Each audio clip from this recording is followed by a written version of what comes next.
நம்ம 2 பேரும் இப்படி உட்கார்ந்து பேசியே ரொம்ப நாள் ஆச்சுல்ல? ஆமா மாமா, நானும் டிராவல்ஸ் ஓடிடுறேன், நீங்களும் கடைக்கு ஓடிடுறீங்க. வீட்ல இருக்கிற நேரமும் கம்மியா இருக்குல்ல? நீ டிரைவர் எல்லாம் வேலைக்கு வச்சிருக்கல்ல? இல்ல இன்னைக்கு நீயே திருச்சி போயிட்டு வந்ததா அக்கா சொல்லுச்சு. சில கஸ்டமருக்கு மட்டும் நானே போவேன். பெரிய அண்ணனும் இன்னைக்கு காலையில எங்கேயோ போச்சு போலியே. சாயங்காலம் உன் வண்டியில வந்து பெரிய அண்ணன் இறங்குனத பார்த்ததா என் சின்ன அண்ணன் சொல்லுச்சு. நீங்க 2 பேரும் ஒன்னா சேர்ந்து வெளியே போயிட்டு வந்ததா என் சின்ன அண்ணன் சந்தேகப்படுது. என் பெரிய அண்ணன் கிட்ட சண்டையெல்லாம் வேற போட்டுச்சு தெரியுமா? நாங்க எங்கேயும் போல மாமா. அதேதான் என் பெரிய அண்ணனும் சொல்லுச்சு.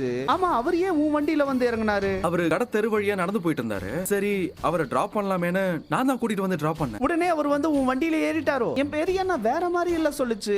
அவர் என்ன சொன்னாரு? அண்ணன் ரோட்ல நடந்து வந்துகிட்டு இருக்கும்போது தலை சுத்தினதாகவும் அந்த நேரம் பார்த்து நீ எங்க வந்து அவரை கூட்டிட்டு வந்ததாகவும் சொல்லுச்சு. அத சொல்லிட்டாரா?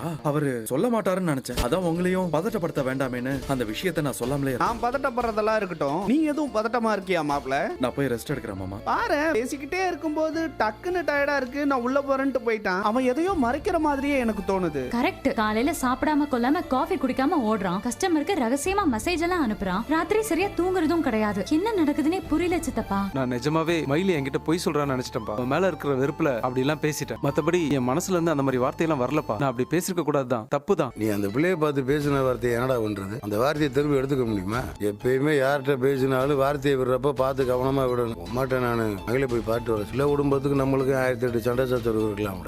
பிள்ளை வகத்துல வளர்ற குழந்தைய அப்படியே விட்டுற முடியாதுல்ல. ஏண்டா, அன்னைக்கு மயிலோட அப்பா வந்து சொன்னாரே ஏதோ ஒரு பொண்ணு கூட பேசிட்டு இருந்தேன்னு. அப்ப நீ என்ன சொன்ன? தெரிஞ்ச பொண்ணு, கூட படிச்ச பொண்ணு, கோவில்ல பார்த்தோம் பேசணும்னு சொன்ன. பேச்சுவார்த்தை அதோட நிக்கல போல இருக்கு. அந்த பொண்ணு கூட தொடர்ந்து பேசிட்டு இருக்கியாமே. எங்க கோவிலு அங்க இங்கன்னு தொடர்ந்து அந்த பொண்ணு கூட பேசிட்டு இருக்கானாமே. பார்த்தவங்க பூரா சொல்றாங்கங்க. ஏண்டா, என்ன நினைச்சு அந்த பொண்ணு கூட பேசிட்டு இருக்க நீ? நான் சும்மாதாமா பேசிட்டு இருந்தேன். எதுக்கு தலை குனிஞ்சு பேசிட்டு இருக்க? என்ன பார்த்து பேசு. ஒருத்திய கல்யாணம் பண்ணி வாழ்ந்திருக்க, அவ இப்ப மாசமா வேற இருக்காடா. அவ வீட்டை விட்டு போய் 4-5 மாசம் கூட ஆகல. நானே சமையல் கட்டுல நிக்கும் போது அப்பப்போ வாய் தவறி மயிலுன்னு சொல்றேன். கட்டின புருஷன்டா நீ. எல்லாத்தையும் மறந்துட்டு இன்னொரு பொண்ணு கூட பழக ஆரம்பிச்சிட்டியா? இத பாரு, எல்லாரும் முன்னாடி வச்சு கேட்டுப்பேன்டா. வீட்டுக்கு மூத்தவன், எல்லாருக்கும் உதாரணமா இருக்க வேண்டியவன் நீ. தம்பிங்களும் தங்கச்சியும் தப்பா நினைச்சிட கூடாதுன்னு தனியா உன்கிட்ட இப்ப கேட்டுட்டு இருக்கேன். என்ன நினைச்சு அந்த பொண்ணோட பழகிட்டு இருக்க? ரொம்ப மன கஷ்டத்துல இருந்தேன். அதனால அவகிட்ட பேசினா கொஞ்சம் மனசுக்கு ஆறுதலா இருக்கு, அதான் பேசுறேன். ஏண்டா, உனக்கு இந்த வீட்டுல பேச ஆள் இல்லையா? செந்தில் கிட்ட பேசு, கதிர் கிட்ட பேசு, இல்லனா பழனி கிட்ட பேசு, அரசி கிட்ட பேசு.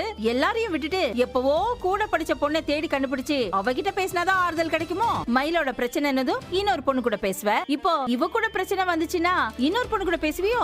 அம்மா, நீங்க தப்பா புரிஞ்சிட்டு இருக்கீங்கம்மா. அந்த பொண்ணு கூட பேசுறத இன்னையோட நிப்பாட்டிடு. இல்லன்னு வச்சுக்கோயேன், ஒடிச்சு பல்லகில எல்லாம் கழட்டிடுவேன். என்ன அஞ்சலி, எதுவுமே சொல்ல மாட்டேங்கிற? நான் தான் சொன்னனே சரவணா, தங்கமயில் உண்மையை தான் சொல்லிருப்பாங்கன்னு. நீ தான் நம்பல. அவ வரலாறு அப்படி. என்னென்ன பண்ண சொல்ற? வீட்ல என்ன சொன்னாங்க? ஏன் அப்படி பேசணும்னு கேட்டாங்க, திட்டினாங்க. அம்மா 2 அடி அடிச்சாங்க. நான் எதுவுமே சொல்லல, எல்லாத்தையும் வாங்கிட்டேன். நீ எப்படி இருக்க சரவணா? எனக்கு தெரியல அஞ்சலி. குழந்தை பிறக்க போதே நினைச்சு சந்தோஷம் பண்ணுமா, இல்ல இப்படி ஒரு சூழ்நிலையில குழந்தை வரப்போதே நினைச்சு வருத்த பண்ணுமான்னு எனக்கு தெரியல. அம்மா, அடுத்து என்ன பண்ண போற? அதான் சொல்றல, எனக்கு எதுவுமே தெரியல. குழந்தைக்காக நீயும் தங்கமயிலும் சேர்ந்து வாழணும்னு யாரும் சொல்லலையா? அந்த அளவுக்குலாம் பேச்சு போல. அப்படியே யாராவது ஒரு வேலை சொன்னாங்கன்னா நீயும் சரின்னு சொல்லிடுவல்ல, என்ன கழட்டி விட்டுருவ, அப்படிதானே? என்ன பார்த்து என்ன கேக்குற பத்தியா? நான் எதுவும் தப்பா கேட்கலையே, நிஜமா தான் கேக்குறேன். நீயும் உன் வைஃப பிரிஞ்சிருந்தீங்க, உனக்கு ஒரு ஆறுதல் தேவைப்பட்டுச்சு, என் கூட பேசுன. இப்போ உங்களுக்கு குழந்தை பிறக்க போகுது, நீயும் உங்க வைஃப சேர்ந்துருவீங்க. என் கதை அவ்வளவுதானே. அஞ்சலி, சீரியஸா பேசுறியா? ஆமா சரவணா, சீரியஸா தான் பேசுறேன். என்ன பத்தி நீ என்ன நினைச்சுக்கிட்டு இருக்க? அதுதான் சரவணா நடக்கும். என்ன பார்த்தா உனக்கு அப்படிப்பட்ட ஆள்மாரியா தெரியுது? எந்த சூழ்நிலையுமே உன்னை விட்டுட்டு போக மாட்டேன் அஞ்சலி. நான் உன்னை கைவிட மாட்டேன். ஏற்கனவே ஒரு தடவை வாழ்க்கையை தொலைச்சவனா. அஞ்சலி, நீ ரொம்ப யோசிக்கிற. யோசிச்சுதானே ஆகணும். நீ காலைல கோயிலுக்கு வந்துரு, நம்ம 2 பேரும் அங்க வச்சு பேசிக்கலாம். ஏய், நீ என்ன படிக்க தானே வந்த? படிக்கலையா?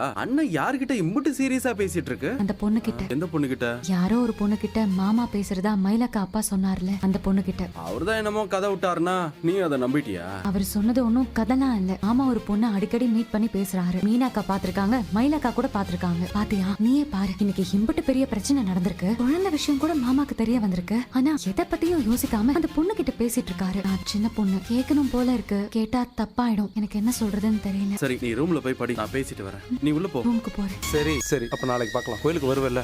சரி, கோவில்ல பார்க்கலாம். நம்ம பேசினதை அவன் கேட்டிருப்பானோ? இன்னைக்கு வீட்ல நிறைய விஷயம் நடந்திருக்கு போல. அம்மா சில விஷயம், ராஜி சில விஷயம்னு சொன்னாங்க. அண்ணா கைய கொடுங்க, கைய கொடுங்க. அப்பா ஆக போறதுக்கு வாழ்த்துக்கள். தேங்க்ஸ் கதிர். இந்நேரம் இந்த உலகத்திலேயே சந்தோஷமான ஆளு நானா இருந்திருக்கணும். ஆனா எனக்கு என்ன பண்றதுனே தெரியல. குழந்தைய நினைச்சா ஒரு பக்கம் சந்தோஷமா இருக்கு, இன்னொரு பக்கம் மயில நினைச்சா அந்த சந்தோஷம் இல்லாமே போயிடுது. ஒரு பொறுப்புள்ள அப்பனா என் பிள்ளைய நான் நல்லா பாத்துப்பேன். ஆனா மயில் மட்டும் எனக்கு வேண்டவே வேண்டாம். குழந்தைய என்கிட்ட கொடுத்து நீங்களே வளர்த்துக்கங்கன்னு சொன்னா கூட நான் சந்தோஷமா வளர்த்துப்பேன். ஆனா அவளோட சேர்ந்து என்னால் சந்தோஷமா வாழ முடியாது. எக்காரணத்து கொண்டு என் வாழ்க்கையில அவ வந்துடவே கூடாதுடா. பாத்துக்கலாம். அண்ணா, நீ யார்கிட்டயோ பேசிட்டு இருக்கியா? அம்மா சொன்னாங்களா?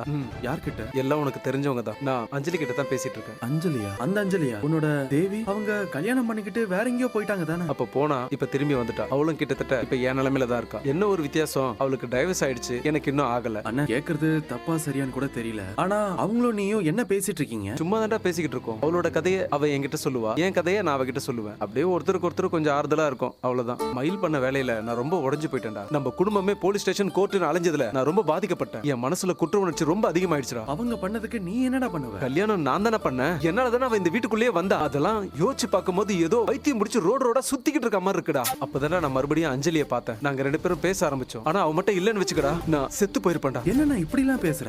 டேய் நிஜமா தான்டா சொல்றேன், அவ மட்டும் இல்லன்னு வச்சுக்க செத்து போயிருப்பேன். அப்படி இல்லனா ரோடோட பைத்தியம் முடிச்ச மாதிரி சுத்திட்டு இருந்திருப்பேன். ஆனா ஒண்ணு கதிரு, மயில நான் வேணான்னு சொன்னதுக்கும் அஞ்சலி கிட்ட நான் இப்ப பேசுறதுக்கும் எந்த சம்பந்தமும் கிடையாது. அஞ்சலியை நான் திரும்ப பார்க்காம இருந்திருந்தாலும் மயில வேண்டான்னு இப்ப வரைக்கும் நான் புடிவாதமா தான் இருந்திருப்பேன். கதிரு நிம்மதியா நான் பாட்டுக்கு இருந்தேன்டா. நானும் ஒரு கல்யாணத்தை பண்ணி இப்படி படாத பாடுபட்டுக்கிட்டு இருக்கேன். இப்பவே இப்படி குழந்தை பிறந்ததுக்கு அப்புறம் அவங்க அப்பா அம்மா என்னென்ன பஞ்சாயத்து பண்றது காத்துட்டு இருக்காங்களோன்னு தெரியலடா. அண்ணா அதெல்லாம் அவங்களால எதுவும் பண்ண முடியாது. குழந்தை மேல உனக்கு இருக்கிற உரிமையை யாரும் மறுக்க முடியாது. பாத்துக்கலாம் விடுங்க. Good morning Meena.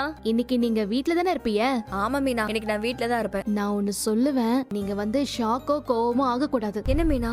நீங்க பிரெக்னண்டா இருக்கிற விஷயத்தை யார்கிட்டயும் சொல்லக்கூடாதுன்னு தான் என்கிட்ட சொன்னீங்க. ஆனாலும் நான் வீட்ல சொல்லிட்டேன்க்கா.